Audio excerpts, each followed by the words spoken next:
Hi guys, in this video I will show you how to disable dark mode in Snapchat. Firstly guys, I need to mention that there is no option for dark mode in Snapchat. What means that? That means that you do not need to disable something which is not in that feature. Now you need just to go to your settings on your phone and take a look on your settings side and find for display. Go for display, and here as you can see it has selected the dark mode.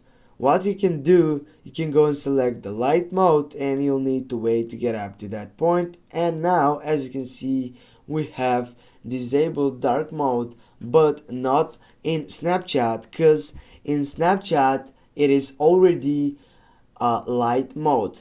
Thanks guys for watching. Don't forget to hit that like and share the video. See you soon guys.